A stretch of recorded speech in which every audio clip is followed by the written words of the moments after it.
Oke guys, halo kembali lagi bersama kita di apa? Jadi tahu podcast.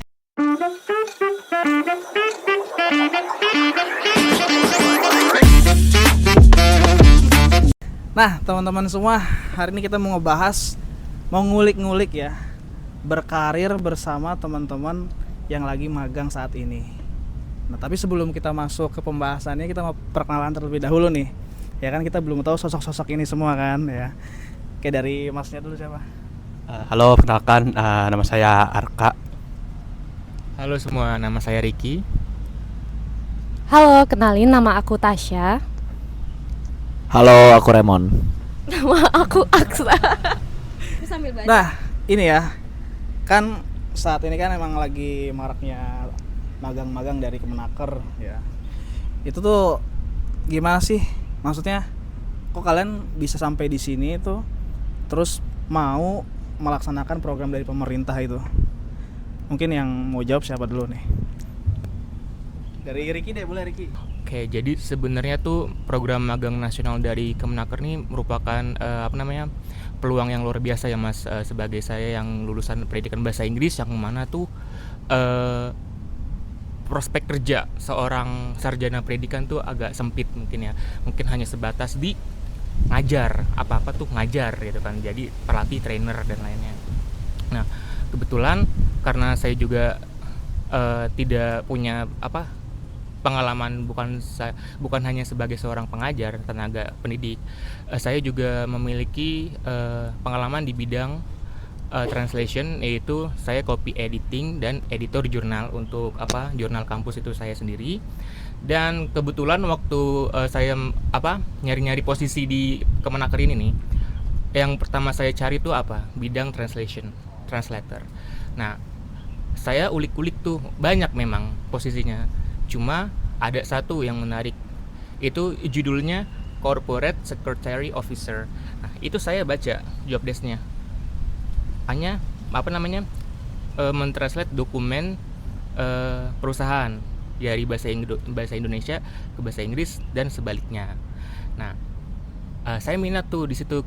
Kebetulan juga kuotanya hanya satu dan yang daftar pun masih lah bisa saya aman nih pendaftarnya. Jadi kuota sama proporsi kuota sama pendaftar tuh aman. Nah, alhamdulillah dapat panggilan di sini dan bisa terus berlanjut di sini, dan sebagai pengalaman saya di luar sebagai pengalaman tambahan saya di luar tenaga pengajar gitu. Jadi ya bisa nilai tambah plus lah Mas buat saya Mas gitu. Mantap ya. Jadi memang awalnya itu karena dari tenaga pendidik itu kurang ya, kurang banyak lingkup pekerjaannya. Ketika melihat ada corporate secretary, kemudian juga ada translator, dan kebetulan Ricky ini bahasa Inggris ya kan, jadinya bisa masuk ke dalam situ. Oke, kalau dari yang lainnya gimana, Pak Arka? Kalau dari saya sendiri ya, karena memang kebetulan background saya di jurusan ilmu komunikasi ya Mas ya. Jadi kayak memang di beberapa pengalaman sebelumnya memang yang nggak jauh-jauh gitu loh, dari media, dari broadcasting, dari ya berhubungan dengan media gitulah. Dan kebetulan waktu itu di Polycam itu sendiri waktu itu buka di corporate media event gitu kan. Jadi kayak saya ngelihat kayak kayaknya cocok nih dengan background saya gitu kan, yang mana basicnya memang di ilmu komunikasi gitu. Jadi kayak ngerasa yaudah deh kita coba daftar ke sini. Terus dibaca job desk-nya juga kayaknya juga lumayan cocok juga kan. Terus pas di wawancara dan interview juga udah dijelasin segala macam job desk-nya nanti ini. Jadi kayak ngerasa udah relate, dan juga emang sebelumnya itu udah ada pengalaman jadi basic di situ. Jadi kayak saya itu tinggal terusin aja gitu loh, dari apa yang udah saya dapetin sebelumnya tinggal saya kembangin, tinggal saya implementasikan nih di Polycam itu sendiri. Gitu sih awal mulanya bisa daftar ke sini. Tapi memang Pak Irki dan Pak Arka ini ya, kalian berdua udah pernah punya pengalaman kerja sebelumnya? Udah. Kalau Irki ada? Kerjanya ngajar apa? Pertama itu saya pengalaman kerja itu sebagai yaitu tadi auditor buat fakultas kan. UNES kan Universitas Konservasi ya, di mana itu dia mengikuti suatu perankingan dari yang namanya UI Green Metric. Nah itu tuh ada tingkat universitas dan tingkat fakultas. Nah kebetulan saya ikut di bagian tingkat fakultasnya. Di situ saya kayak jadi auditor survei mengenai prasarana dan sarana di fakultas itu sendiri, dan juga kayak input data entry data-data yang telah didapatkan selama audit dan survei tadi. Kayak kalau di corporate secretary itu kayak sustainability report gitu kan. Jadi ya nggak jauh-jauh juga sama gitu job desk-nya. Terus kedua, pengalaman saya tadi juga yang sebagai copy editing dan copywriting buat jurnal tingkat departemen bahasa dan sastra Inggris. Itu juga saya sebagai jurnal editor, kayak layout editornya itu, dan juga entry juga sih sebenarnya, data entry juga. Gitu Mas. Mantap ya Mbak ya. Mantap. Mantap banget. Tapi emang kalau di kampus itu kerja salary-nya kalau boleh tahu berapa ya? Kebetulan ini internal hiring sih, kayak jalur rekomendasi dosen. Kamu mau nggak bantuin ibu ini gini kan? Oh boleh bu. Tapi kalau untuk mengenai salary itu nggak ada, cuma insentif aja sih Kak. Kayak uang jajan aja. Berarti emang kalau misalkan di awal mula kita pengen kerja pun nggak dapat salary itu nggak masalah, yang penting pengalaman dulu ya, diambil ilmu yang banyak gitu ya. Ya Mbak Aksa ya? Mbak Aksa dulu gimana? Oke, aku mau nanya, boleh gak? Boleh. Oke, dari kalian berempat ini tamatannya tahun berapa semua sama? Aku 2025. Arka? Baru tulisan tahun ini 2025. Tasya? Aku tahun 2025 di bulan Oktober. Raymond? Tahun depan. Oh, jadi ada anak yang belum fresh graduate ya, masih. Oke. Oke, mungkin ini pertanyaannya secara umum ya. Aku pengen nanya dong. Iya. Jadi berarti ada beberapa yang masih baru pertama kali magang ya. Tapi ada yang beberapa kali. Bener? Iya, betul. Arka udah beberapa kali ya? Berarti yang masih baru Tasya, Arka sama sudah. Kalau dari aku sebelumnya udah pernah magang di SOS Children Village, itu semacam panti asuhan di bawah naungan UNICEF, tapi ya itu bukan magang berbayar juga ya, lebih ke magang karena syarat wajib untuk lulus begitu Kak. Oh, perusahaan atau gimana itu? Itu panti asuhan tapi asuhan di ya? bawah UNICEF. Oh, oke. Jadi mungkin konteksnya itu aku lebih ke perusahaan dulu ya. Jadi misal magang yang benar-benar perusahaan. Nah, aku pengen nanya dong, karena ini kalian baru fresh graduate banget, dan bahkan ada yang belum tamat, belum lulus. Sorry ya Raymond ya. Apa sih sebelum kalian magang, ekspektasi kalian tentang dunia kerja itu gimana sih? Ternyata realitanya gini loh gitu. Ada nggak? Boleh, siapa dulu yang mau jawab? Kebetulan saya juga nggak punya ekspektasi. Cuma dari yang mungkin saya lihat-lihat kayak di Instagram, TikTok, kayak konten-konten day in my life in corporate gini. Oh ternyata kehidupannya begini, kayak seorang budak korporat tuh yang hari-harinya sibuk akan berbagai agenda gitu kan. Dan ternyata waktu realisasinya ini, apalagi kan magang, sibuk iya, cuma yang nggak terlalu intens. Sibuk tetap aja, cuma nggak terlalu intens. Dan untuk selama saya juga udah belum hampir mau 1 bulan di sini, itu kebetulan saya juga udah mulai mengenal mengenai job desk saya sebagai corporate secretary officer, yang dimana tugas utama saya itu translator untuk berbagai dokumen perusahaan. Itu juga sudah mulai berjalan gitu kan. Oke, yang lain?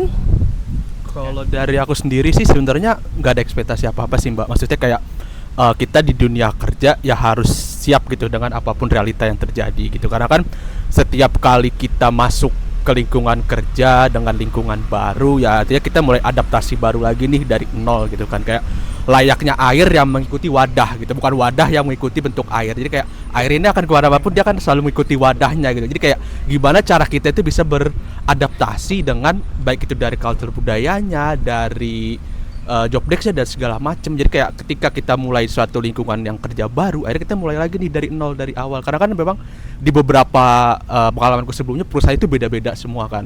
Ada perusahaan corporate juga, ada edutech juga, ada perusahaan B2C, lebih fokus ke B2C kan. Baru kali ini di B2B kan. Jadi kayak adaptasinya juga lumayan nggak terlalu susah karena memang udah terbiasa dengan sifat-sifat orang yang kayak begini. Jadi kayak ya nggak terlalu susah sih asal kita sering terjun ke dunia kerja, karena kita bisa karena terbiasa gitu kan. Jadi kalau misalkan udah terbiasa ya pasti nggak masalah sih dengan realita-realita yang terjadi. Karena mungkin banyak orang bilang dunia kerja tuh keras gini. Mungkin karena mereka belum terbiasa. Kalau mereka udah terbiasa dengan magang-magang kayak gini, nanti pasti selanjutnya bakalan fine aja sih, nggak masalah gitu. Paling dari aku. Berarti Arka termasuk konsep legowo aja ya? Ya, dan jadi poinnya kayak- adalah adaptasi. Iya, yang penting Yaitu- adaptasi aja. Kita ngikutin dengan culture budayanya seperti apa. Oke, gitu berarti sih. itu salah satu poin penting ketika anak magang belajar tentang adaptasi, karena adaptasi itu nggak cuma di anak magang tapi di setiap karyawan juga Betul, penting skill itu. betul Oke, sekali. ada lagi? Ini Tasya belum. Boleh Tasya? Tadi ekspektasi ya. Sebenarnya Sebenarnya aku nggak menaruh ekspektasi yang gimana sih tentang dunia kerja. Berhubung juga plan aku tuh bukan ke dunia kerja dulu ya. Jadi mungkin dunia kerja ini lebih ke ngajarin aku banyak hal, tapi yang mungkin apa yang aku pelajari itu belum aku sadari, dan aku bisa dapetin itu dari lingkungan sekitar aku, atau aku tuh harus kasih tahu sama orang dulu kalau di dunia kerja tuh begini. Jadi kamu harus begini karena aturan di setiap lingkungan kerja itu kan ada aturan-aturan sendiri. Jadi kita harus bisa beradaptasi dengan aturan-aturan tersebut, dan hal tersebut aku ngerasa itu bukan aku dapat dari diri sendiri. Jadi aku harus disadarin dulu sama orang lain. Begitu aja sih, Kak. Terima kasih. Oke, jadi ini poin yang bagus juga karena apalagi anak magang. Tasya termasuk pertama kali kan maksudnya di dunia korporat, dan termasuk Tasya ini kementerian kan, magang kementerian Iya, Kak. yang dari asalnya tuh dari daerah, dan dia harus pergi ke kota beda pulau ya. Beda pulau, kemudian meninggalkan orang tua, keluarga, dan di sini sendiri kan. Iya, Dan Kak. mau gimana pun ya tadi poin dari Arka beradaptasi, kemudian mencoba untuk mengeksplor diri ya dengan ketemu sama orang-orang baru, kemudian karyawan baru yang kayak mungkin ada ini gak sih dak-dikduk gak sih untuk pertama kali terbang ke pulau lain? Udah pasti dak-dikduk, karena aku juga kesini kan diantar orang tua, dan aku di situ punya persepsi kalau ini aku bakal dianggap anak manja nggak ya sama rekan kantor, yang mungkin orang kantor itu kan orang yang memang udah siap terjun di dunia kerja, sementara aku untuk kesini aja tuh aku diantar orang tua. Jadi itu salah satu persepsi yang aku punya pas aku nyampe ke sini juga, Kak. Berarti itu termasuk salah satu ekspektasi, ternyata realitanya nggak gitu. Iya, Iya nggak tahu kan? juga ya realitanya Oke. gimana ya. Karena pasti kalau di konteks kerjaan itu beda banget sama ketika kita di rumah. Beda banget karena kita kan ngadepin berbagai macam orang kan. Iya, Ada yang benar. baik, ada yang jahat, ada yang Benar. gimana pun ya, banyak macam ya. Yang penting gimana Iya. Tasya bisa join, terus Tasya kayak oke, siapin mental nih. Ya, Gitu. dunia perkuliahan itu kan beda kan dengan dunia Beda kerja. banget, beda. Oke, sip. Raymond kira-kira? Nah, ini yang belum lulus. Jangan dicontoh. Masih lagi nyusun skripsi. Oke. Jujur kalau ekspektasi dunia kerja sih nggak ada. Karena basic aku emang dari dulu tuh udah selalu kerja dan sambil kuliah. Jadi maksudnya kayak pengalaman. Cuman aku nggak pernah yang di tempat ya bisa dibilang ini salah satu tempat paling kaku yang pernah aku kunjungin sih. Karena korporasi kan. Aku nggak pernah ada di korporasi. Jadi selalu di tempat kerja yang bisa dibilang fleksibel banget lah.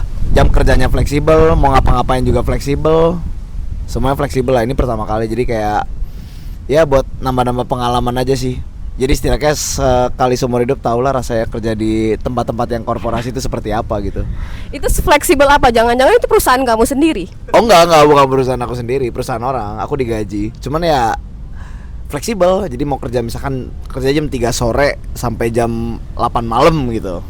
Bisa kayak gitu.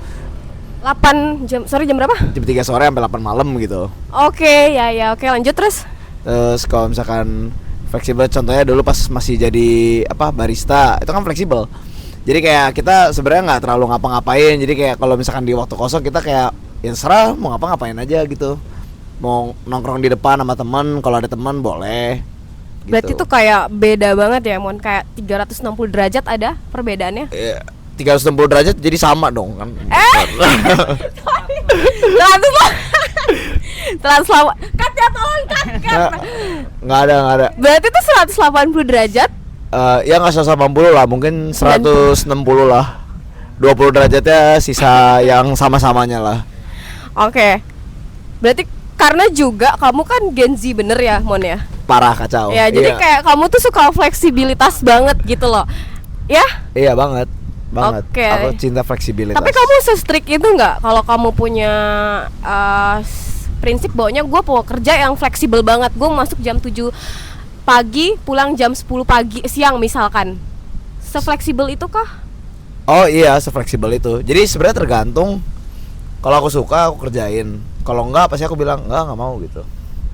Oke, Gen Z banget sih. Iya gitu. Tapi kalau misalkan nih, kamu diharuskan atau diwajibkan untuk mengikuti aturan yang udah ada. Oh itu kalau itu nggak ada pilihan. Oke, berarti kamu masih bisa ngikuti alur ya? Ya, Nggak se-strict itu ya?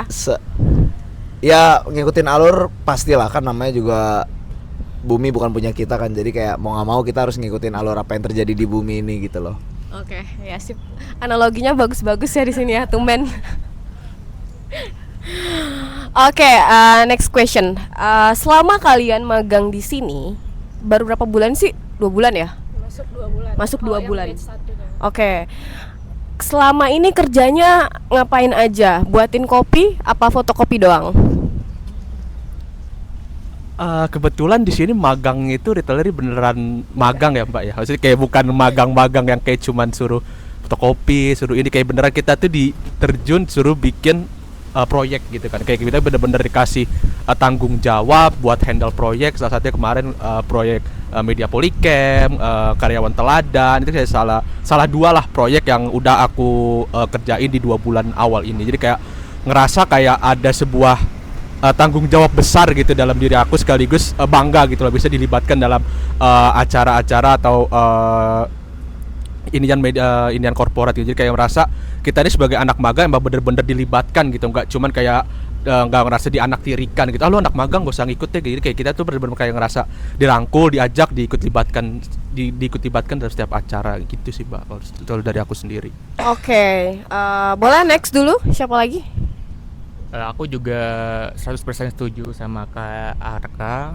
Bahkan saya pun yang dari magang batch 2 yang belum 1 bulan, yang genap 1 bulan di sini pun saya juga sering diajak kolaborasi ataupun apa namanya kalau ada project nih, ikut yuk gitu kan. Apalagi sama di divisiku sendiri sebagai corporate secretary officer. Nah, bahkan waktu pertama kali onboarding aja itu aku juga udah dikasih tahu nih job desk kamu selama 6 bulan magang di sini tuh apa aja. Dan kebetulan juga Kak Alfi sebagai mentorku di corporate secretary office itu emang sangat merangkul sekali ya. Dia juga sangat mengarahkanku, Ricky nanti kamu tolong ini ya, tolong itu ya. Pokoknya memang bener-bener kita tuh di sini diberikan suatu wadah untuk berkreasi, mendapatkan pengalaman lebih gitu. Itu sih dari aku.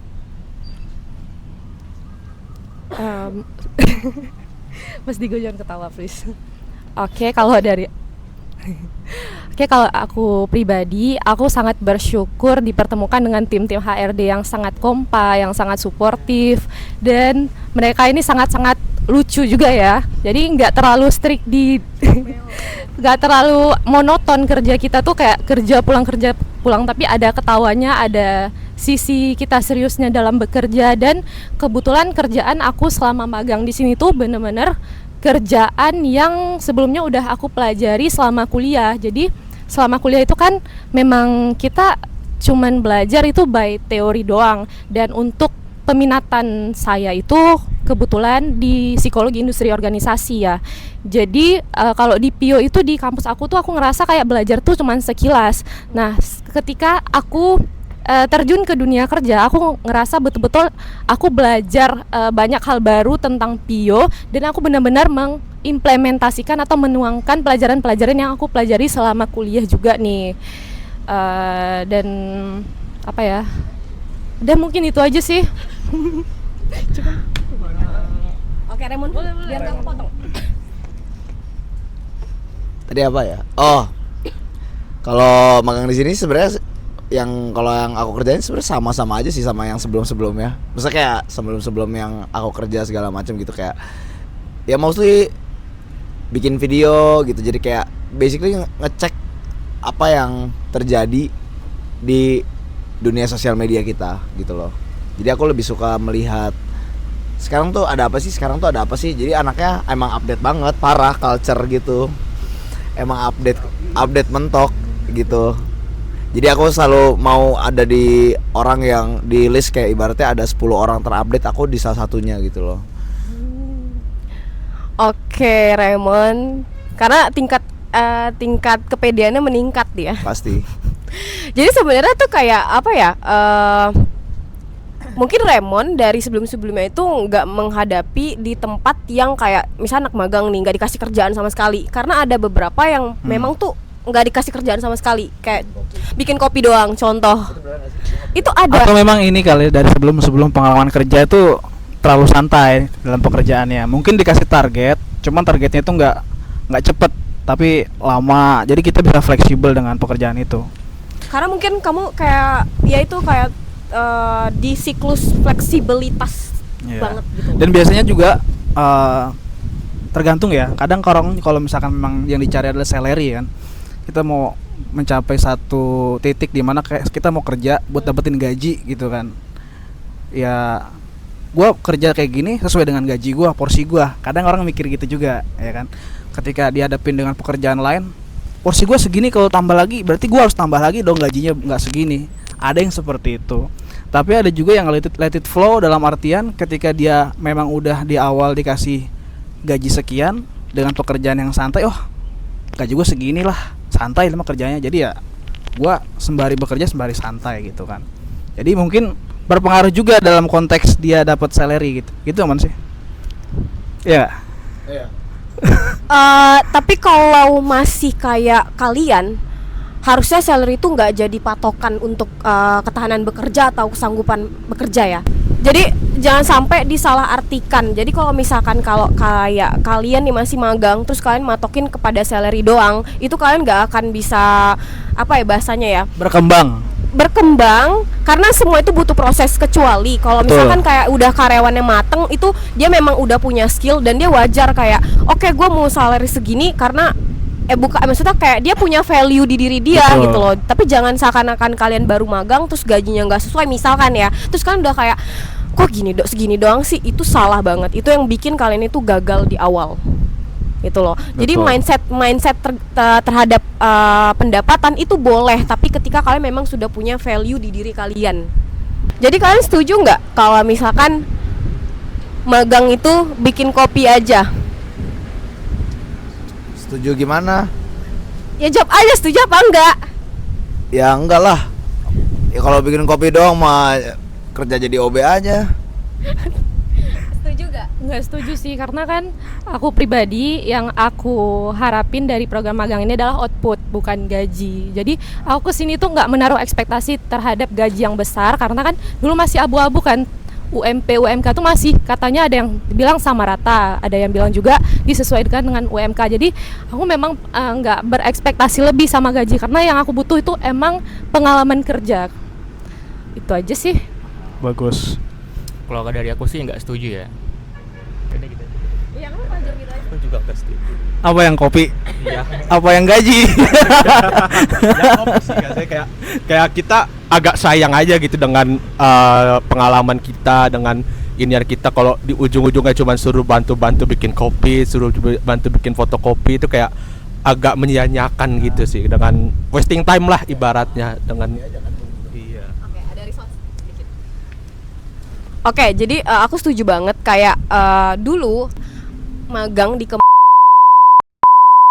jadi aku kayak bukan FOMO ya, maksudnya temenku juga kayak di sana lah. Misalkan kalau magang di sana tuh kayak ada apa ya bahasanya ya, beda lah, kayak vibesnya tuh beda anak magang di MPR. Nah ketika aku masuk, terus kayak kerjaannya tuh nggak jelas banget, nggak jelas. Jadi kayak gue nggak penting, gue nggak mau masuk DPR MPR, tapi kalau kerja nggak jelas gue nggak mau masuk lagi. Dan sampai situ aku tuh kayak jadi belajar bahwasannya magang itu bukan yang kayak sekedar kita masuk pulang, tapi setiap ilmu yang dikasih sama mentor kita tuh penting banget.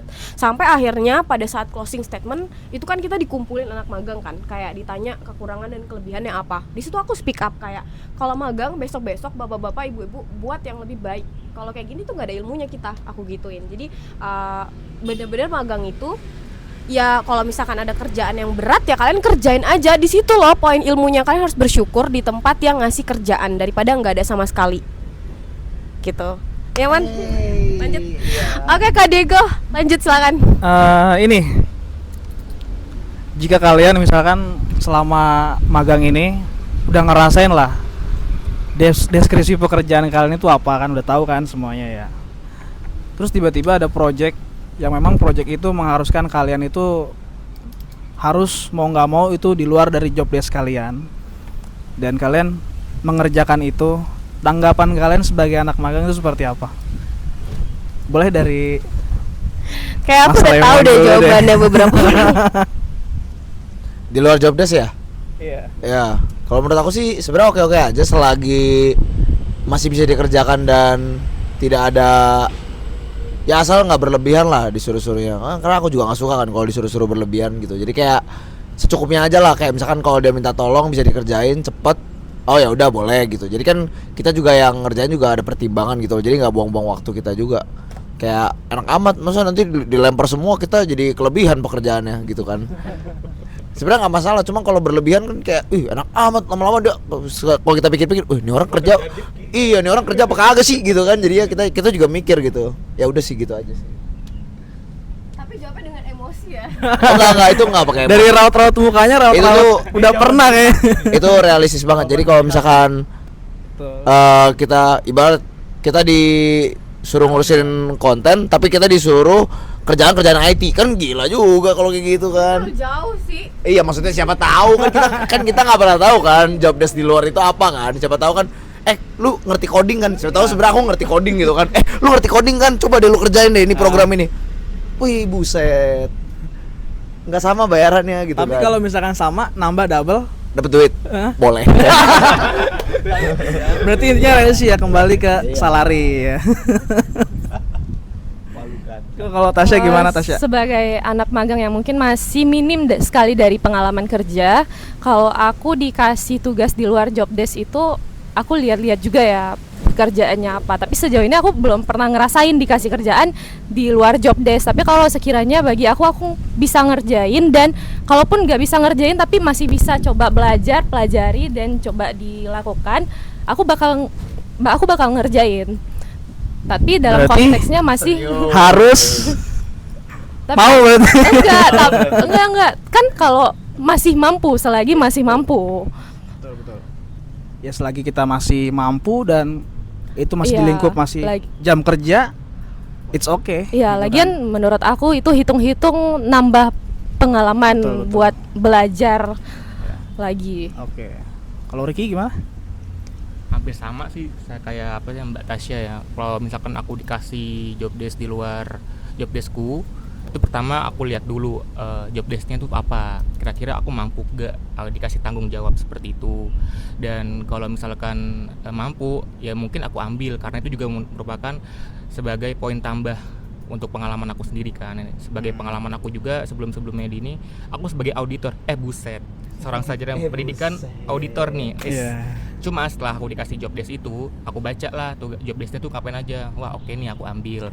Asal job desknya itu sesuai proporsi aja, jangan yang terlalu berlebihan juga, karena kan itu kan juga bukan tanggung jawab utama kita kan sebagai anak magang di sini. Udah sih dari aku. Kalau dari aku sih mungkin hampir sama ya kayak mereka bertiga. Jadi kayak sebenarnya dia ada sedikit fun fact sih. Jadi kayak waktu itu pertama di sini tuh disuruh buat desain web. Nah itu aku kan belum pernah sama sekali, kayak aku udah sempat mikir kayak ini kayak bukan job deskku, maksudnya kayak agak sedikit susah dan belum pernah sama sekali coba gitu kan. Cuman waktu itu setelah diskusi panjang lebar sama mentor juga teman-teman kayak dikasih gambaran, oh ini contoh referensinya kayak gini, contoh referensinya kayak gini. Terus udahlah aku coba. Tapi kalau lama asik gitu ya, aku ngerasa kayak wah seru juga nih lama-lama, walaupun hanya sekedar kayak desain kasar belum sampai desain final. Itu lalu kayak oh asik juga ya yang Asik dari juga kan? yang dari awalnya kayak kita Iya. nggak bisa nggak ngerti sama sekali. Berarti tambah lihat- lagi ntar. Ya, jangan juga dong. Jadi kayak misalkan bekerja kerja sama konsultasi juga sama beberapa teman-teman juga kayak ini anaknya digimanain ini anaknya diapain ya pasti kayak ada input banyak Iya masukan sebenarnya lah. sih dari pendapat dari teman-teman semua kalau kita mau berusaha Iya. apapun itu pekerjaannya kita belum pernah melakukan itu kita tanya-tanya konsultasi dapat juga ujungnya kita bisa ngerjain kok. Benar. Yang penting Yang penting komunikasinya. aktif aja sih Aktif komunikasinya. komunikasi. Benar. Sering-sering report kak saya udah ngerjain ini kak sudah ngerjain ini itu bakal dinilai plus buat teman-teman sendiri gitu. Sama satu lagi nih ini kan kalian semua kan mulai berkarir kan dari magang ya ya memang itu pilihan kalian sendiri ya awalnya atau memang bukan pilihan kalian memang tiba-tiba wah saya mau ini aja yang gampang tahu-tahu dapat masuk gitu. Dan terus kalau boleh tahu nih cita-cita kalian itu sebenarnya apa dari dulu kecil ya Astronot.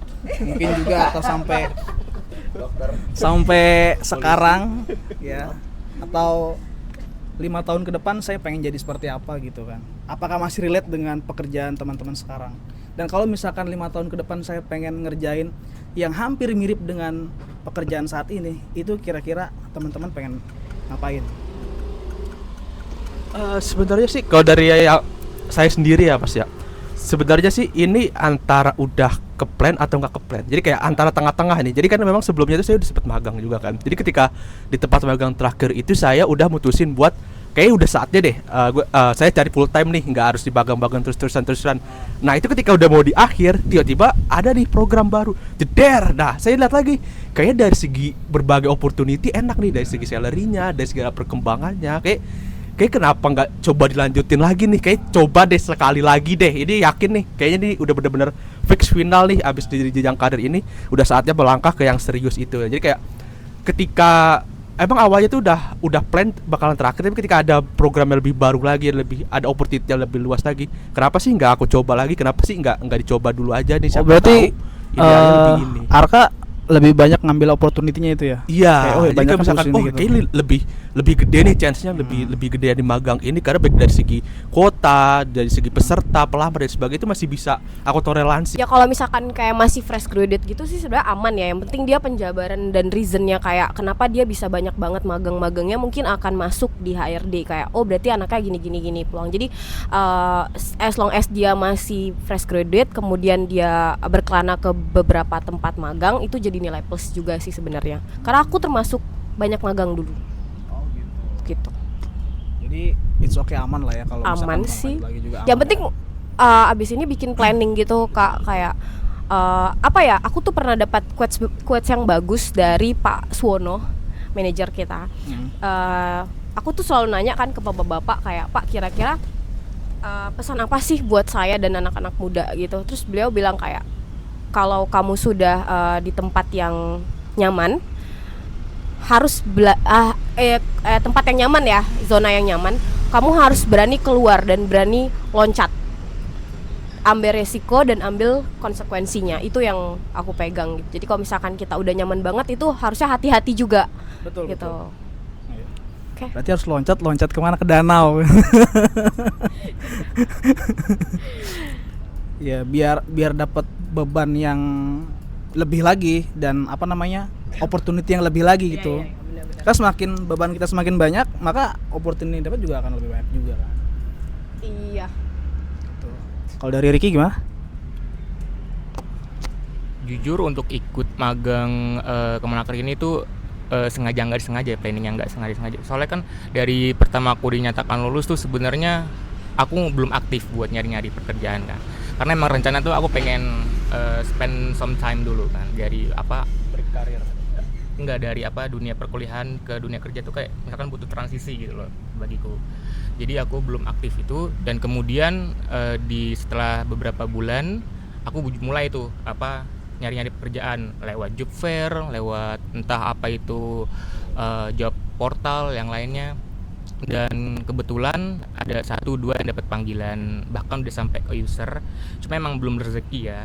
Dan alhamdulillah muncullah program baru dari Kemenaker ini, dan kebetulan aku nggak mau sia-siain opportunity ini gitu kan. Jadi ya aku mulai coba daftar dan pelajari apa sih program magang Kemenaker ini, dan ternyata oke juga gitu prospeknya, entah dari salary ataupun nanti pengalaman yang didapatnya, outcome-nya tuh seperti apa. Dan itu sih dari saya.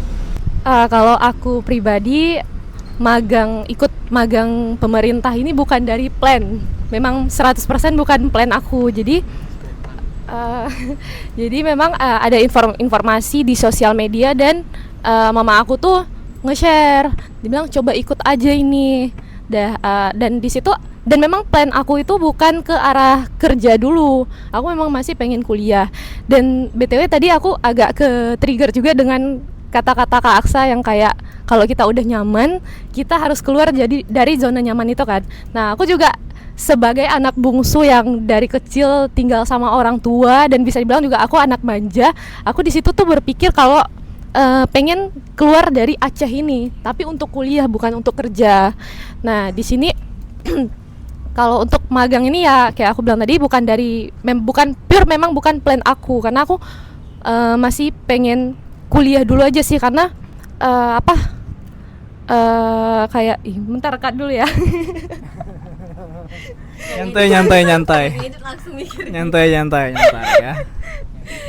Karena jujur karir impian aku itu bukan ke arah bio, lebih ke arah klinis, dan mungkin Kak Aksa paham kan. Jadi memang kuliahnya itu lebih panjang, tapi setelah aku coba apply nih di perusahaan ini dan alhamdulillah keterima, dan aku kayak nggak menutup kemungkinan ke depan aku bakal kerja dulu baru lanjut kuliah, begitu Kak Mas Raymond. Kalau aku sih jujur nggak ke plan, emang kepaksa. Nggak ada opsi, kalau nggak bisa lulus kuliah. Karena emang tuntutan kuliah ya. Iya benar, emang tuntutan kuliah aja sih. Sebenarnya kalau misalkan enggak juga, kalau ada opsi yang lagi nggak kerja sih lagi pengen nggak kerja, karena takutnya ya itu kerja kuliah nggak beres-beres nanti kan, kebanyakan kerja. Cuma untungnya karena ini tuntutan kuliah ya bagus lah, jadi kayak ya sekalian. Sebenarnya tadi ada satu pertanyaan aku yang belum kejawab ya. Oh iya, apa? Jadi setelah kalian sudah melakukan magang ini nih, ini 5 tahun ke depan atau perkiraan tahun depan, apa yang mau kalian lakukan dan kalian tuh pengen jadi apa gitu kira-kira? Kalau Raymond nggak harus jadi orang berhasil, yang penting jadi seseorang yang bisa berpengaruh buat Indonesia. Luar biasa.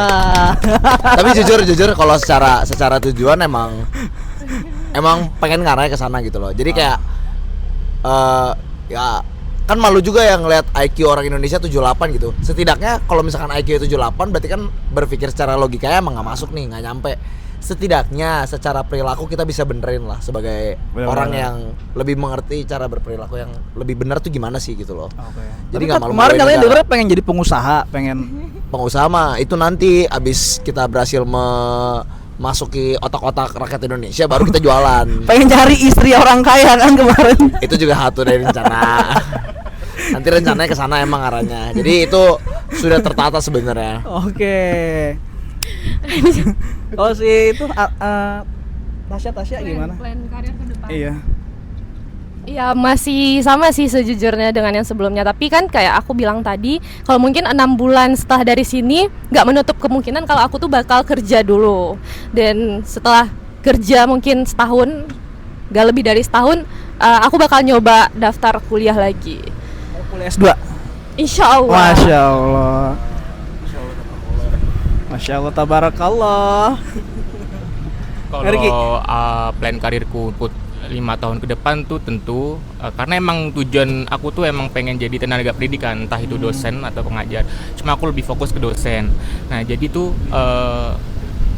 selama lulus S1 ini aku emang mau fokus berkarir dulu.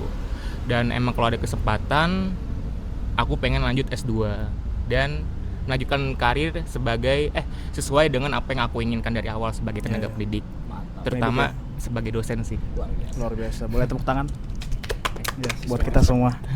Arka gimana? Kalau saya sendiri sih fokus dengan apa yang udah jadi sekarang sih Mas. Jadi kayak kalau beberapa orang bilang jangan coba keluar dari zona nyaman, kalau saya pengen terusin di zona nyaman. Karena ketika saya udah nemukan suatu paten atau sebuah pakem, saya itu kayak ya udah kenapa nggak dijalanin terus menerus gitu loh. Karena memang yang udah saya bangun sekarang ini tuh nggak cuman sebulan 2 bulan, tapi udah dari bertahun-tahun sebelumnya. Dari ketika saya udah SMA, saya udah memutuskan kayak bakal berkarir di sini, kuliah di sini, nanti kerja jurusan ini, 5 tahun ke depan bakal bersini sih. Jadi kayak kenapa harus keluar dari zona nyaman kalau yang itu emang udah dibangun dari awal, pondasinya itu udah saya bangun dari awal. Jadi kayak ketika udah ada di saat ini, ya udah tinggal saya terusin aja ke depannya. Mungkin akan sampai nanti saya pensiun akan berkarir terus-terusan di bidang dunia media, industri kreatif dan lain sebagainya. Jadi kayak ketika udah nyaman, ya udah terusin aja karena itu udah jadi passion. Jadi kayak kerjaan ini tuh udah bukan lagi sebuah kayak tuntutan. Jadi lama-lama bakal jadi kayak hobi Mas. Jadi kayak hobi yang disalurkan dan menghasilkan uang. Nah itu jadi tujuan saya kenapa bekerja di industri dunia kreatif, karena 5 atau 10 tahun ke depan saya pengen menjadikan itu gitu. Jadi kayak menjadikan sebuah pekerjaan ini sebuah passion, sebuah hobi. Jadi saya nggak ngerasa terbebani. Jadi kayak ya udah anggap aja hobi yang dibayar gitu. Makanya bakal saya terusin terus pekerjaan ini di industri kayak gini. Tapi kira-kira berapa persen passionate kamu di bidang ini? Dari 1 sampai 10 mungkin sekarang udah di angka mau mendekati angka 9 sih Mas. Jadi kayak udah mau mendekati angka 9, ya mungkin belum yang expert banget karena mungkin ya memang pengalamannya nggak terlalu sebanyak yang level mid level atau level senior. Mungkin udah mau mendekati angka 9 sih dari Indiannya. Gitu sih. Oke, thank you ya. Lumayan keren juga, insightful juga ya. Jadi kita itu nggak harus berada di lompat dari zona nyaman, tapi dari zona nyaman pun kita bisa mengembangkan itu gitu ya. Oke, jadi gini loh, maksudku adalah semua orang kan pasti punya different perspektif ya. Jadi kayak Arka mungkin punya different, ya memang bisa seperti itu juga karena ada perspektif yang lain daripada orang lain. Begitu juga dengan siapa namanya? Ricky, Tasya, dan Raymond. Nah, jadi setiap orang punya background yang berbeda-beda dalam aspek apapun ya, aspek kehidupan, finansial, keluarga, dan lain-lain. Jadi kayak ada yang juga punya cita-cita yang mungkin visi misinya kuat, ada juga yang kayak gue yang penting kerja aja gitu. Nah, apapun itu sebenarnya nggak ada salah dan benar. Yang penting itu kalian punya kemauan belajar. Apalagi kayak Raymond ya. Jadi kalau Raymond bilang Raymond itu magang itu karena dia terpaksa karena kebutuhan kuliah ya kan. Mungkin sekarang bayangan masih kayak udah terpaksa ya Mon ya, tapi nanti lama-lama mungkin dia akan terbiasa dan jatuh cinta sih. Jatuh cinta sama bekerja ya Mon. Atau kamu ya, atau dia yang mau bikin lowongan pekerjaan untuk orang lain. Ya kan? Why not? Ya kan bisa aja. Jadi kayak ya beda-beda. Jadi kayak Raymond, Tasya, semuanya di sini pasti punya background yang beda-beda, visi misi yang beda-beda, tapi itu nggak masalah. Dan yang penting as long as kalian mau belajar, kalian mau bekerja, kalian mau magang dengan baik, ya insya Allah tercapai cita-citanya. Mana tahu Raymond IQ-nya jadi 150. Yang penting happy ya dalam bekerja, intinya gitu sih. Iya, happy harus dan happy sih. Apa yang dikerjaan saat ini harus seimbang ya. Jadi ketika bekerja, mungkin karena di sini kebanyakan kan kita Gen Z semua nih. Jadi kita mungkin bisa lebih fleksibel karena kita suka fleksibilitas kan. Kalau misalkan monoton memang penat banget gitu. Nah, tapi juga sebagai Gen Z gimana caranya kita bisa beradaptasi dimanapun gitu loh. Misalkan nih ada perusahaan yang kebanyakan orang tua. Mau gimana ya kan? Contohnya ya, contohnya gitu kan. Ini karena kebetulan kalian itu dibimbing sama mentor-mentor yang Gen Z juga gitu. Tapi alhamdulillahnya kan seperti itu. Orang tua kan. Udah pasti kan? Ya, alhamdulillahnya tuh seperti itu. Tapi misalkan nih kalian dibimbing sama generasi boomers, ada nggak kemungkinan nggak bikin podcast ini? Ya 50-50, kecuali kalian yang inisiatif ya kan. Kalau misalkan gen boomers itu ayo bikin podcast, itu mungkin kayak ya Nggak dulu deh Pak. ya, kayak belum tentu gitu. Nah, jadi semuanya itu tergantung tingkat syukur kita ya. Jadi dimanapun kita berada, kalian di sini, aku pun bersyukur banget ada kalian di sini. Aku ketemu Gen Z yang baru-baru, kita punya ide-ide yang baru. Makanya ya tadi kayak contoh kita masuk di perusahaan yang kebanyakan orang tuanya. Nah, apa sih yang harus kita Yang harus kita lakukan ketika kita masuk di perusahaan yang seperti itu. Coba boleh kasih 1 contoh, 2 contoh? Apa? Contoh kalau misalkan ada banyak orang tuanya, Iya. apa yang harus kita lakukan? Iya. Ya kerja bareng sama orang tua ya. Nah, karena kan kita Gen Z banget nih. Iya.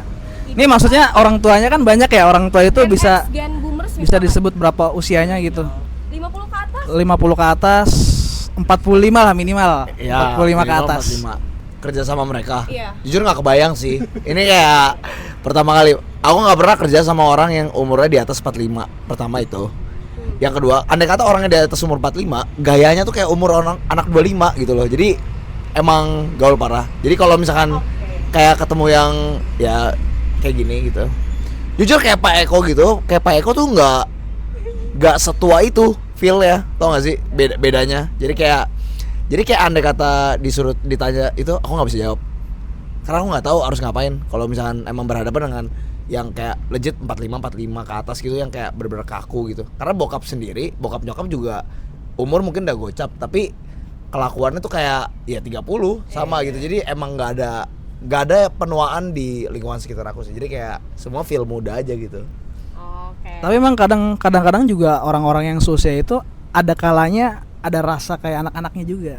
Iya. Kayak dia kepengen ikut dengan kita feel kita Kayak gitu. Atau style kita iya, gitu. sama gitu loh. Iya, itu kayak satu kasus yang menarik ya, karena mungkin Raymond itu hidup di wilayah yang ketemu orang tua, misalkan ada umurnya 50 ke atas ya, tapi dia bisa kayak fleksibel banget gayanya ikutin kita. Kayak Raymond bakal bisa lebih masuk gitu. Tapi gimana kalau misalkan Raymond ketemu sama orang tua mungkin 50 ke atas tapi dia gayanya tuh tua banget.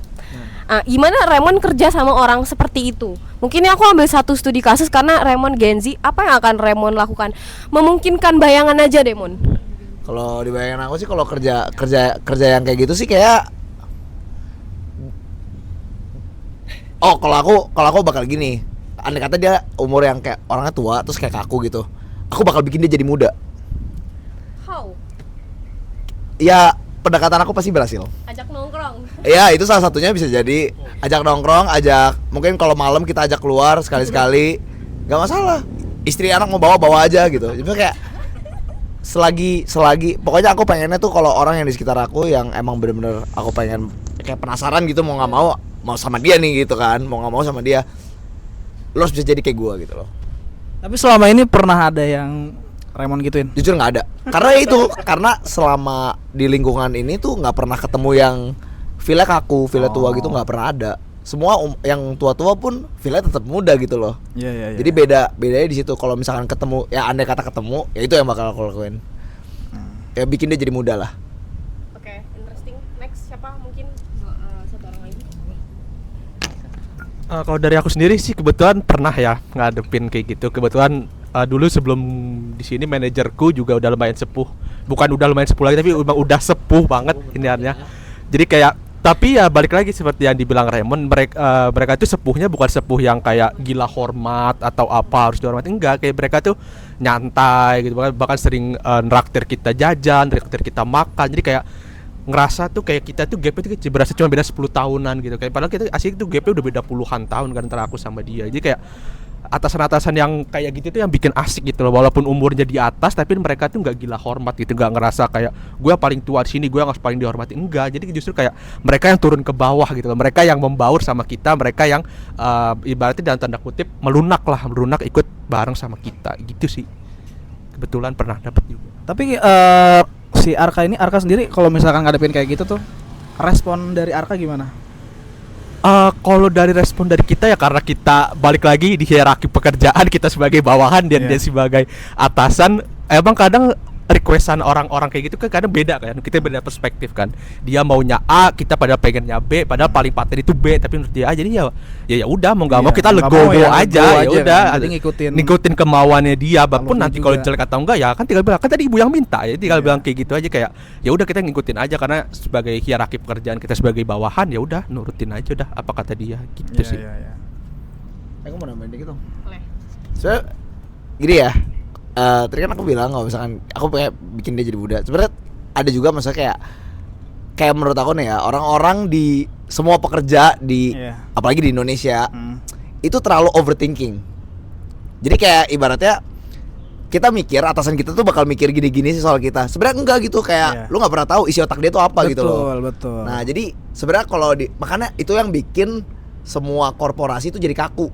Sebenarnya itu karena kita terlalu ragu untuk melakukan sesuatu karena yang di atas lebih punya power. Iya. Kitanya takutnya diapa-apain. Nah, sebenarnya gitu sih kayak terlalu overthinking aja. Sebenarnya kayak kita kan lakuin aja dulu, nanti juga hasilnya di belakangan. Justru kalau gitu. terlalu banyak berpikir nggak akan jalan-jalan ya sih. Nah, iya itu maksudnya. Udah itu aja sih.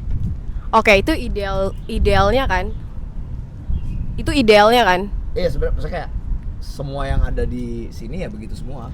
But manusia pasti punya overthinking yang beda-beda. Ngerti Iya. gak? Ketika idealnya oke kayak gitu. Ya karena kita banyak mikir, coba idealnya jangan mikir deh, jangan overthinking deh. Kita mikirin atasan gini-gini. Cuman kan ketika di realita ya misalkan Mon, itu enggak seideal itu. Ya Paham benar. nggak maksud aku? Makanya aku bilang kan karena ada hierarki, karena ada power, Iya. itu yang bisa merubah semuanya gitu. Tapi Oke. kayak ketika kita berpikir power itu kita geser, mungkin itu semua bisa berhenti gitu loh. Oke, I see. Jadi kayak itu perspektif dari kita ya Gen Z ya. Iya. Tapi benar sih, aku kadang-kadang juga ya lumayan sepemahaman. Tapi juga kadang-kadang aku suka kayak tanya sama yang tua juga kan. Jadi gimana caranya kita sebagai Gen Z itu enggak hanya memahami diri kita sendiri, tapi kita juga memahami orang lain. Oke, jadi kayak aku nggak tahu ya, nanti mungkin kalian ke depan akan bekerja sama orang yang lebih tua. Mungkin sekarang karena masih baru banget kan, jadi ini biar ada bayangan ya. Misalkan sekarang kalian masih kerja sama aku, sama Diego, sama Alfi dan lain-lain, kita masih ya pantaran lah. Nah, ketika kalian nanti di perusahaan lain, maybe kalian bakal ketemu sama orang yang lebih tua. Bahkan ada yang masih boomers atau Gen X. Itu tuh tingkat gapnya tuh tinggi banget. Dari berbagai mungkin dari komunikasi, dari apalagi ya kemarin yang saya paling tinggi itu komunikasi. Jadi contoh ya bener kayak si Raymond bilang karena overthinking itu ya. Misal contoh aku Diego misalkan umurnya 55 misalkan ya, terus aku kayak ngomong sama Diego, Pak gini-gini, terus Diego kayak ngomongnya dengan intonasi yang tinggi, kamu kerjain itu misalkan gitu. Nah jadi anggap misalnya Mas Diego tuh kayak 55, terus aku ngomong sama Mas Diego kan kayak, Pak ini aku udah ngerjain tugas, terus Kak Diego tuh bilang, Pak Diego bilang sama aku marah-marah, intonasinya tinggi lah mungkin. Pasti aku kayak ya mikir tadi overthinking, kayak itu kayak let it flow gitu loh, Mon, kayak ngalir gitu kan, kayak anjir nih kenapa sih Pak Diego marah-marah mulu, udah tua lagi. Gitu kan, itu pikiran-pikiran Gen Z kita kan. Padahal ketika memang sih sebel banget, tapi ketika kita gali lagi sih pikiran si Pak Diego ini, ternyata itu dia kayak ada sisi-sisi yang pengen ngajarin kita untuk lebih kuat, gitu kan. Ada sisi-sisi yang ngajarin kita kayak, oh si Aksa diajarin kayak gini biar dia gini-gini. Ada pemikiran gitu. Jadi kayak saling memahami.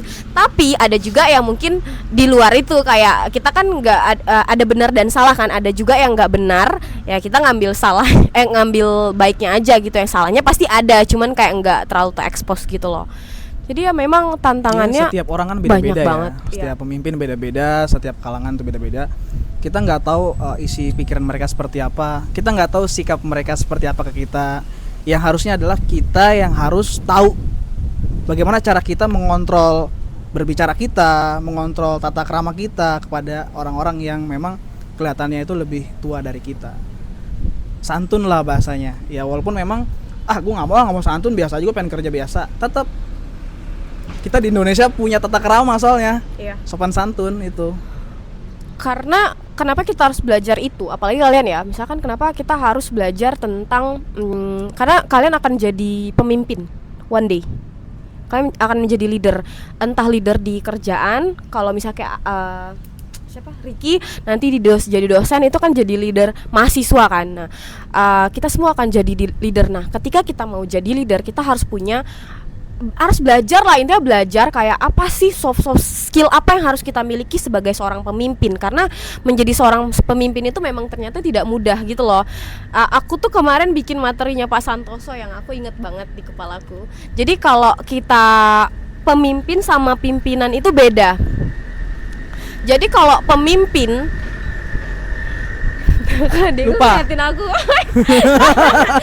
Jadi kalau pemimpin itu adalah jabatan. Tapi kalau Kebalik. pimpinan itu adalah jabatan. Tapi kalau pemimpin itu adalah karakter. Kita jadi pimpinan harus punya karakter pemimpin yang baik gitu. Gimana caranya kita bisa ngajak anak-anak kita untuk kayak ngikutin kita, gimana caranya kita saling memahami each other. Aku juga nggak bisa selfish dengan caraku, dan kalian juga nggak bisa selfish dengan cara kalian. Ngerti gak maksudnya? Paham gak maksudnya? Jadi misalkan aku Gen X, kalian Gen Z. Nah, gimana caranya kalian sama aku tuh punya heart to heart? Ya, heart to heart. Jadi ketika aku nyuruh ini, kalian tuh nggak, karena Gen Z itu punya karakter, kita tahu kan punya karakter seperti apa kan. Contoh lah, kita suka fleksibel banget, sedangkan Gen X itu nggak terlalu suka misalkan. Nah, ketika kita nggak tahu, mereka nggak suka, kita akan gapnya tuh di situ. Bisa jadi nggak kira-kira? Nah, ketika kita memahami satu sama lain, mungkin akan lebih mudah kita dalam bekerja gitu. Dan gak hanya gap generasi, tapi gap antara kita juga bisa terjadi. Nah, makanya ketika kita bekerja itu nggak hanya bekerja, tapi bener-bener yang kayak yaitu heart to heart gitu. Misalkan nolong sesuatu, say terima kasih contohnya gitu. Hal-hal kecil, misalkan minta tolong, kita tolong ya Diego gitu. Hal-hal seperti itu sih, dan sesama kalian juga gitu. Ya, atau selama kalian magang di sini, kalian mau ngasih inputan apa buat kita, perusahaan, atau kira-kira punya kata-kata mutiara nggak? Biasanya Arka nih banyak kata mutiaranya. Tadi ada wadah air ya kan. Sekarang apa lagi nih? Coba kalian dulu lagi mikir. Atau jangan-jangan sebelum podcast udah bayangin dulu wadah air, gue mau wadah air nih. Aku mau nanya deh, menurut kalian selama kalian magang 2 bulan ya, baru 2 bulan 1 bulan lah, skill apa yang udah kalian tambah, yang menurut kalian udah meningkat, yang nggak 100% tapi setidaknya ada? Jujur kalau aku secara skill itu mostly lebih ke ngasah lagi aja sih. Jadi kayak lebih ke dipoles lagi aja, jadi lebih paham, lebih dalam. Tapi kalau overall kebanyakan aku belajar sih di luar skill ya, lebih ke apa ya, kayak kebiasaan ngelihat orang-orang sekitar. Jadi yang aku pelajarin tuh sebenarnya lebih, menurut aku lebih banyak ke Observe? Ya pastinya aku lebih observe, dan iya gaya kerjanya gitu kayak benar-benar beda. Jadi aku benar-benar melajarin lagi, kayak ibaratnya something yang aku nggak pernah sentuh, nggak pernah ngelakuin ini sebelumnya. Aku nggak pernah yang namanya makan nasi bungkus setiap hari. Pasti kayak opsinya tuh dulu pasti kalau nggak pesan makan ya, kalau nggak Gojek udah pasti begitu tuh. Kalau nggak cari aja di depan adanya apa, mentok-mentok semurah-murahnya pasti ya, kalau ketemu warteg ya warteg gitu. Cuma kalau di sini bisa makan nasi bungkus setiap hari gitu kan. Ya kebiasaannya sih sebenarnya, kayak lebih ke budayanya yang beda. Kayak menurut aku yang aku pelajarin mostly ada di situ. Jadi mostly itu ada di culture yang nggak pernah aku sentuh. Tapi ada nggak kayak dari, kan jadi skill itu kalau di patokan iniku ya, jadi skill itu ada 2, kita anggap ada 2 ya. Ada yang teknikal, lebih kayak kamu misalkan sebelumnya belum bisa Microsoft Word, sekarang kamu sudah bisa, contoh ya. Terus kalau yang soft skill, yang contoh kamu sebelumnya komunikasinya kurang baik, tapi setelah kamu magang di 2 bulan ini kamu komunikasinya lebih baik. Nah, maksud aku ada nggak sih skill yang sebelumnya kurang dan sekarang itu agak meningkat dalam konteks teknikal or soft skill? Apa ya, ini ada lebah apa lalat? Siapa nih bermandi nih? Oke. Masuk nggak pertanyaannya dulu? Iya, tadi skill secara apa tadi? Ya. Technical ataupun soft skill yang menurut kamu sebelumnya kurang sekarang bertambah? Ya ada sih. Apa? Ya, kayak misalkan secara, kalau misalkan kayak kita penggunaan, woi. Kayak misalkan penggunaan. Yes, suara gue nyaring banget lagi, nggak bisa di-cut ya. misalkan penggunaan kayak, ya itu kayak aku bilang. Jadi penggunaan CapCut dan Canva kan aku juga udah sempet berapa lama yang kayak nggak make apa? Iya, libur, bisa dibilang libur dari CapCut. Misalnya CapCut penggunaannya mentok-mentok sebatas ya template aja udah. Libur dari penggunaan CapCut dan penggunaan Canva gitu. Pas aku cek lagi kemarin misalnya kayak udah ada AI segala macam kan. Jadi kayak benar-benar melajarin lebih ke ini sih, ya pelajarin AI sih sebenarnya kalau di situ karena kan kayak Mas Diego butuh ini nih, coba mau pakai AI gini. Jadi aku juga ngulik AI-nya gitu, bisa ngapain aja sih ini AI gitu loh.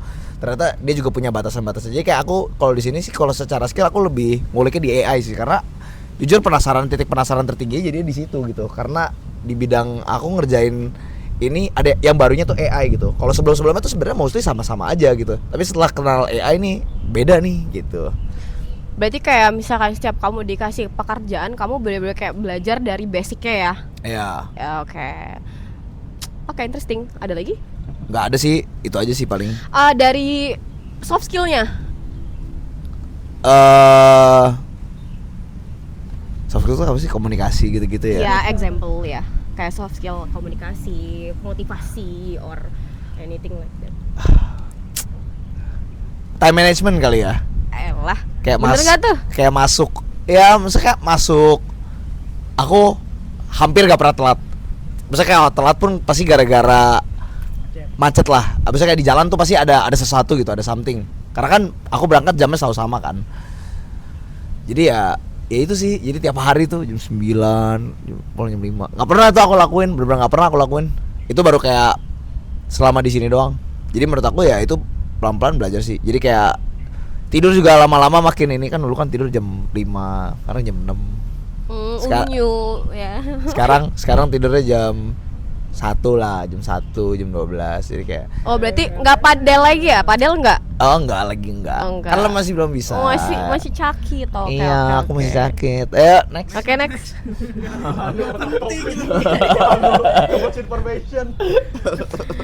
Next, Tasya.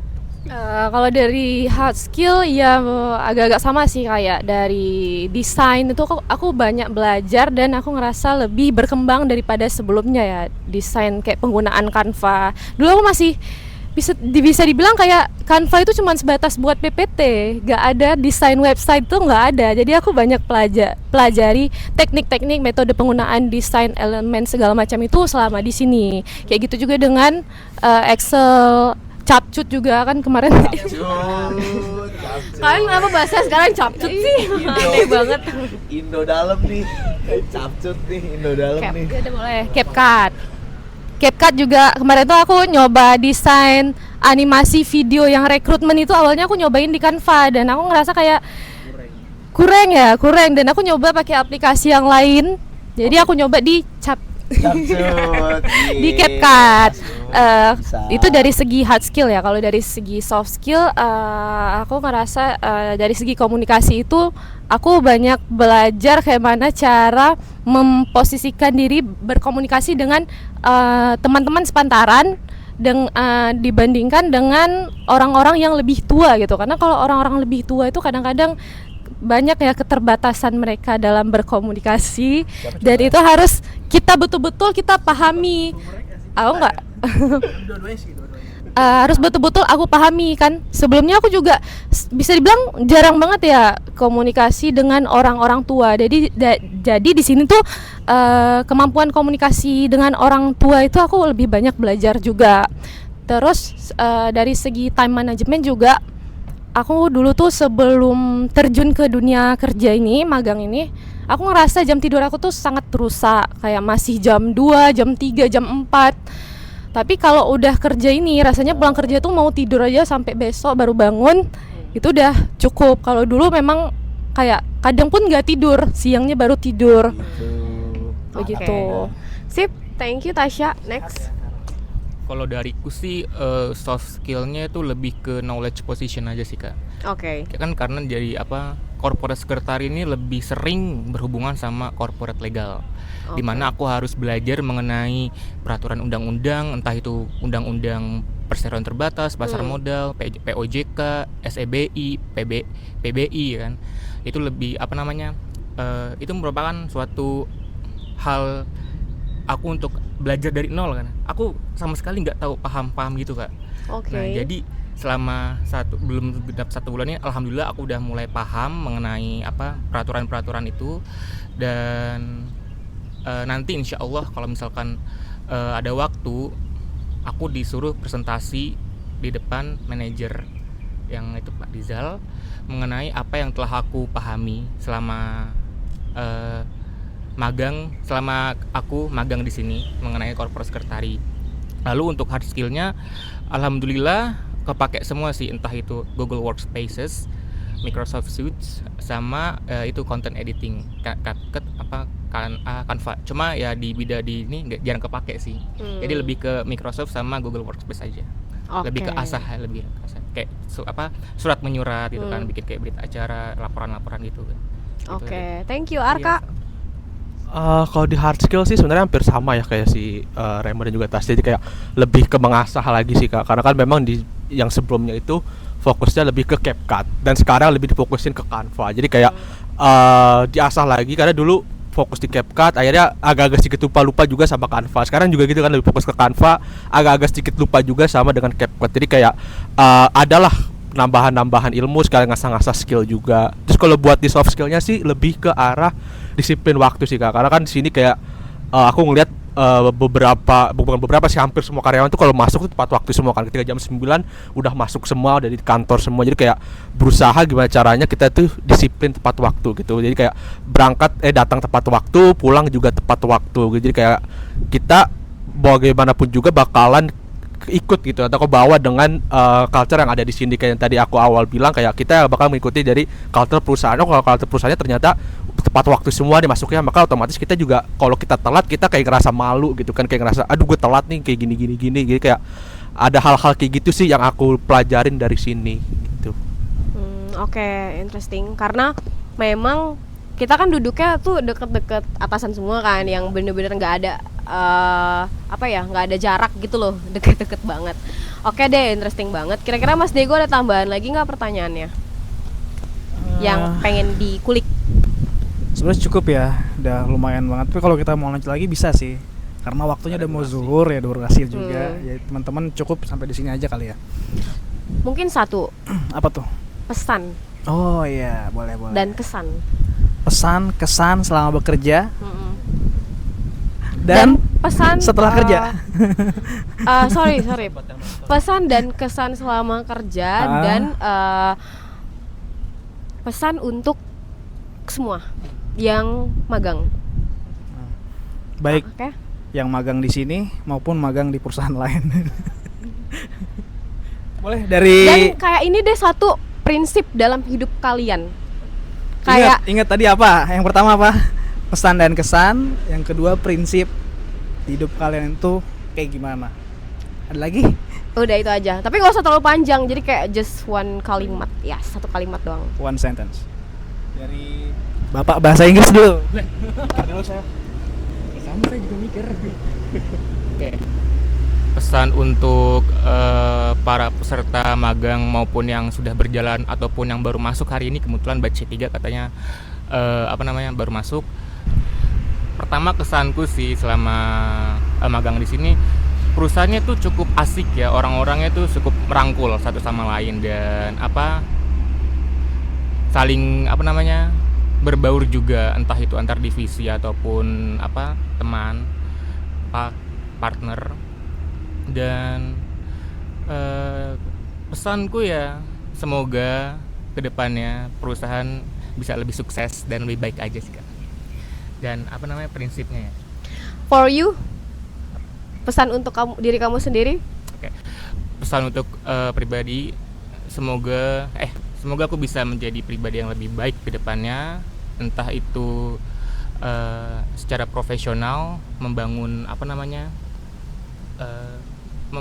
value diri supaya lebih orang yang mempunyai karakter gitu. Dan tadi lagi kesannya ya? Prinsipnya. Prinsip sih aku belum punya prinsip hidup sih Kak. Cuma aku punya quotes of you. Ya, prinsip yang aku pegang dari kuliah tuh learning by teaching. Kak. Jadi you can learn better if you teach someone teach to others. Jadi kamu belajar, jadi kamu bisa menyampaikan apa yang kamu pelajari itu ke orang lain gitu Kak. Prinsip aku sih gitu dari selama kuliah. Ulang dong, bagus coba ulang. Apa? Tadi quotes-nya. Jadi quotesku atau prinsipku itu learning by teaching. Learning by teaching, oke? Learning by teaching. Wait, let. Apaan itu? Apa? Learning by teaching. Learning by teaching. Belajar sambil mengajar. Belajar Sambil mengajar. sambil mengajar. Jadi kamu Meaningnya? jika kamu ingin mempelajari sesuatu, kamu akan lebih cepat mempelajari sesuatu tersebut apabila kamu menyampaikan ke orang lain, mengajarkan ke orang lain. Oh, interesting. Jadi kayak ketika kita berbagi ilmu ke siapapun, itu sebenarnya belajar untuk kita kita. juga belajar. That's cool. Makanya kayak cocok sama ini dia ya, jalur dia ya, pendidikan. Ya, itu salah satu teori pendidikan kok, Kak. Oh. Makanya aku sering pegang prinsip itu. Maka kamu seneng ngajar ya? Iya. Oke. Nanti ajarin aku juga ya. Untung dia nggak kurang ajar ya. Ya, ngajar. Bukan kurang ajar. Oke. Ada lagi siapa? Yang lain dulu. Nah, ini Arka udah nyiapin dia analoginya. kalau- Sebelum Iya. makin satu Hampir sebulan nih kayaknya sebelum dari tag ini udah sebelum rumput masuk batch magang ya. Rumput tetangga lebih hijau. Kalau buat kesannya sih pertama magang di sini kayak ngerasa emes aja sih Kak dengan budaya perusahaan di sini. Itu juga karena kan ini salah satu perusahaan TBK juga, perusahaan gede juga.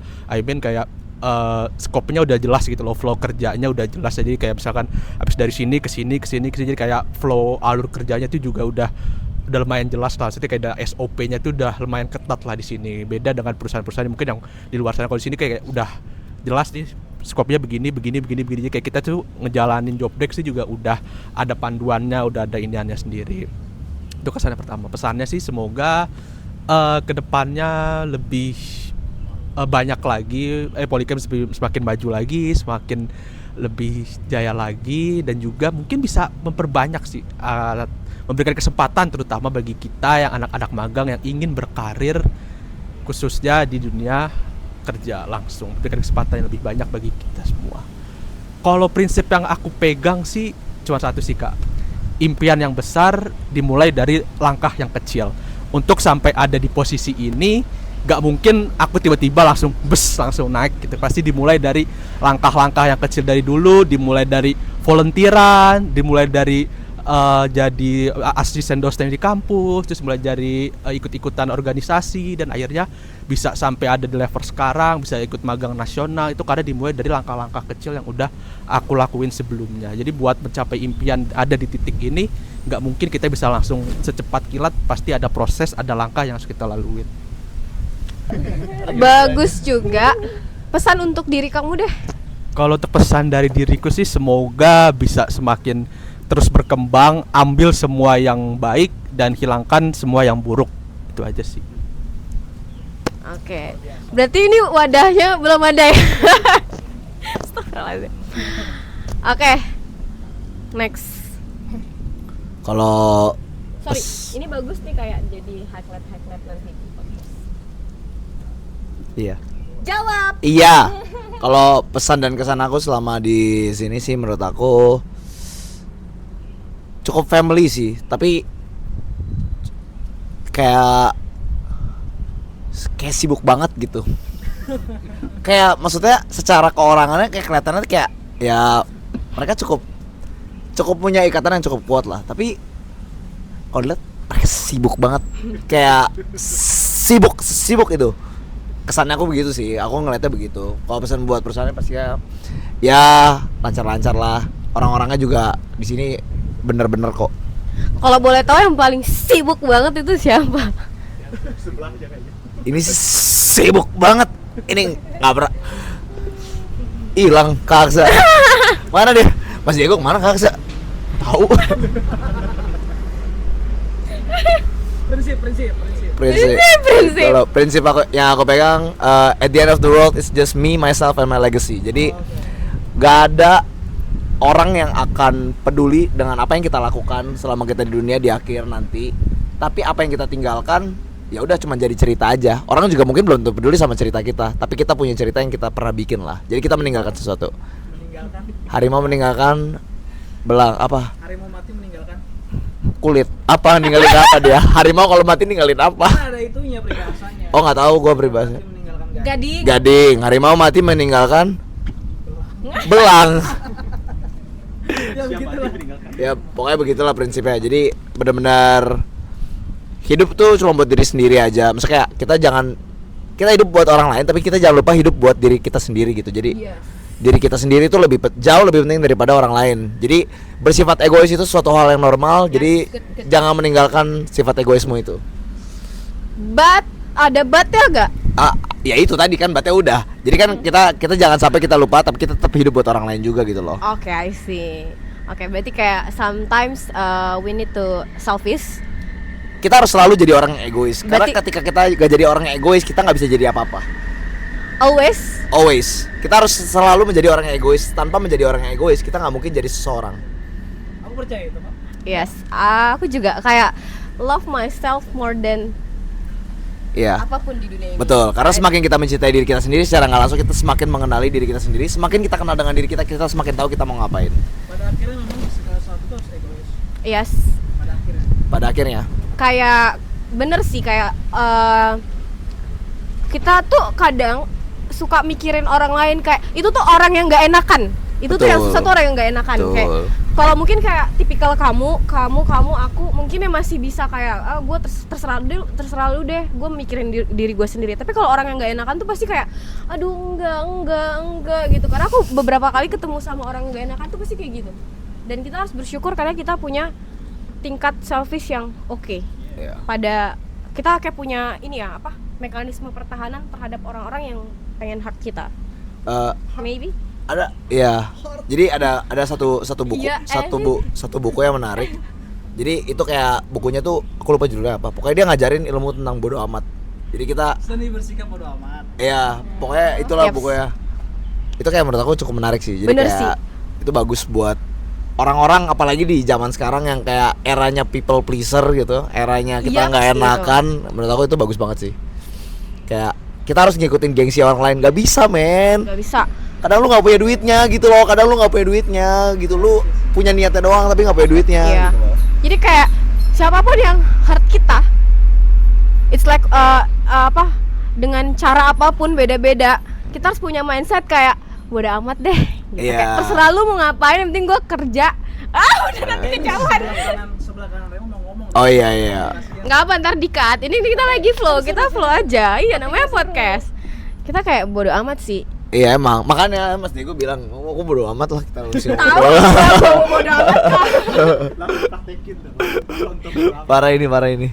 Tapi memang harus sih. Soalnya nih kenapa ya? Aku tuh kan dulu kerja ya. Mungkin cewek ya, Tasya bakal nanti kerasa banget. Kayak feeling kita tuh lebih pakai perasaan gitu loh. Dan aku nggak tahu Tasya tuh kayak karena mungkin Tasya, aku belum kenal Tasya banget. Apakah Tasya itu orang yang masih bodo amatan atau yang people pleaser banget tadi? Nah biasanya kalau cewek itu lebih berperasaan. Misalkan nih aku ngomong sama Diego, aku udah kerjaan yang penat banget. Diego tuh kayak dia bakal terima satu fokus aja kayak ya udah dia penting dengerin aku dulu gitu. Sedangkan aku tuh mungkin berlapis-lapis nih otakku karena memang kerjaanku misalkan banyak gitu kan. Dan kayak Boleh mikrofonnya? Ini di sini. dan kayak beda kepala gitu kan, beda kepala. Untung aku sih kalau udah pusing aku bodo amat sisanya. Kalau si Diego juga Sebenarnya bodo amat kalau sih. aku sih gini ya. Semua itu balik lagi pada beban masing-masing setiap orang. Karena setiap orang itu pasti punya tujuan, punya beban, dan segala sesuatu yang mereka kerjakan tuh akan ada outputnya, ya kan? Kayak misalkan kalian, misalnya kita belum punya beban lah ya. Gen Z ini masih belum ada perkara kayak belum menikah, kemudian juga Iya. belum punya tanggungan dan lain sebagainya. Jadi Dan ya, background keluarga. saya punya tujuan bekerja itu untuk mencari ilmu. Toh itu salary-nya berapa, bodo amat, yang penting gue ilmu dulu. Nah itu tujuan. Ada lagi orang yang sudah menikah misalkan, gue salary sih karena gue punya tanggungan istri yang harus gue kasih nafkah, kemudian punya cicilan mobil, punya cicilan rumah dan sebagainya. Kalau misalkan gue kerja gini-gini takut sama atasan, gue di-cut dan gue nggak tahu ntar mau ngidupin istri gue gimana gitu kan. Iya. Dan memang semua itu kembali ke masing-masing beban kalian, beban segala macam ya. Kalian itu memang di sini tuh punya tujuan tuh untuk apa gitu. Iya, jadi kayak beda background ya, beda ininya ya. Tapi aspek-aspek ada juga yang kehidupannya. bisa memang memanage itu semua. Jadi gue mau mencapai ini semua. Itu udah bagus sih kalau udah kayak gitu. Jadi punya tujuannya banyak. Mungkin itu kalau itu lebih ke aspek kehidupan ya. Memang Yeah. aspek kehidupan kita itu mempengaruhi tujuan kerja Kerja kita juga, kan. Ya misalkan kayak aku sama Dego, Eremon, Tasya, kita kerja tapi punya tujuan atau kebutuhan yang berbeda-beda. Contoh ya, misalkan ya kayak tadi, misalkan ada orang yang untuk hidupin keluarganya, oke, tapi ada juga yang mungkin dia hidup bukan untuk keluarga tapi untuk diri dia sendiri. Ada sandwich generation, Yes, ada yes, yang mungkin yes. untuk diri dia sendiri, misalkan ya. Nah, tapi di luar itu tuh yang paling susah kerja itu adalah menghadapi orang lain. Ya. Di luar konteks ini ya, ketahanan kita terhadap Oke. kerjaan. Ngerti kan? Kayak mungkin kalian, aku juga dan kita semua belum yang kayak di tahap expert banget. Enggak, cuman pasti kan ada beberapa pengalaman yang bisa kita sharing dong. Gitu kan? Kayak contoh, mungkin kalau kalian nggak terlalu terbebani, tapi pasti beban dari kerjaan kita berdua pasti ada dong. Tapi Betul. dalam konteks menghadapi orang kalian lebih minim. Ngerti kan? Maksudnya pasti dari Yes, ujungnya yes. tuh dari aku sama Diego, Ujung karena tombak ya. pembimbing itu kan usulin sama atasan lagi untuk kasih kerjaan ke kalian gitu kan. Biasa semakin tinggi jabatan akan semakin banyak beban kerja semakin dikit tapi tanggung jawabnya akan jadi lebih banyak itu. Nah, mungkin kalau aku orangnya gak enakan atau aku berperasaan banget, Yeah. mungkin aku gak akan menggunakan konsep bodo amat itu, aku akan habis. Untungnya, makanya tuh jadi perempuan, kita harus bodo amat. Tuh Tasya, harus bodo amat. Kenapa? Karena memang bodo amat. Karena memang diri kita itu lebih dari apapun sih. Kayak misalkan kita dimarahin atau anything like ya, yang membuat kita capek, lelah secara mentally, ya kuncinya itu sih, nggak ada lain. Mau nonjok juga nggak bisa, mau ngapa-ngapain nggak bisa. Ya udah, gue kerja kayak sama Diego, kalau bisa ada kita penat banget Iya. ya. Sebenarnya sih kalau aku ya, kalau aku sendiri kembali ke tujuan awal. Kerja untuk apa sih gitu. Baik lagi, kalau untuk mencari ilmu, ya kalau lu digempur sama omelan-omelan yang dahsyat gitu kan, Iya. atau bahkan pleasure yang Iya. parah gitu, tekan-tekan yang lumayan parah, gua kerja nyari ilmu, ya udah, lu harus tahan dengan itu, dengan kembali ke tujuan awal lu. Iya. Kalau tujuan awal udah kokoh, gempuran-gempuran apapun akan lu Iya, bisa lewati itu. Karena Makanya laki-laki lebih tahan karena tanggung jawab itu kan. Karena mereka lebih dedicated sih. iya. Iya, kalau perempuan mungkin nggak terlalu. Jadi kayak misalkan lu mau perang nih, ya kan? Iya. Sebelum perang tuh lu harus ngelapisin badan lu dari baju besi lah, tameng segala macem. Jadi ketika lu perang, lu ditonjok, dihabisin, bahkan ditusuk, nggak ada yang masuk. Lu punya tujuan di awal, gue tujuan satu ini doang gitu. Kalaupun nanti memang pada akhirnya kebunuh, ya tujuan gue selesai. Gue cari tujuan lain gitu. Iya. Jadi ya, awal prinsip yang kuat kalian semua Harus terapin. harus punya tujuan kalian magang itu apa. Selain Iya. untuk cari salary ya. Gitu. Dan satu lagi, jangan lembek mental. Mental itu memang menjadi visi misi, salah satu highlight Gen Z, bener?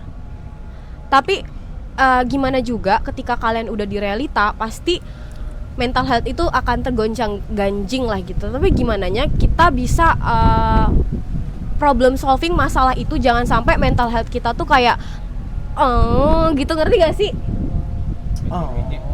Lain JAA, jadi kayak bisa Yeah. nyeimbangin gitu. Karena Yeah. ketika aku nanya dari perspektif Gen Z, Gen X terkait kita itu, kita tuh kayak pertama ya, ini kelemahan ya, ini bisa dimasukin atau enggak terserah ya, tapi takutnya nggak enak. Kebanyakan mereka bilang kita itu mental health lemah, kita nggak punya attitude, itu kedua. Terus yang apa lagi ya, yang dua itu sih yang poin yang paling sering paling di highlight terkait kita. Nah, kita juga punya highlight ke mereka. Jadi gini loh nih ya,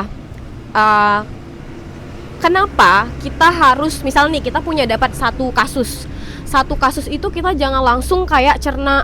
Ibaratnya kalau kita makan kita harus kunyah dulu sampai 33 kali.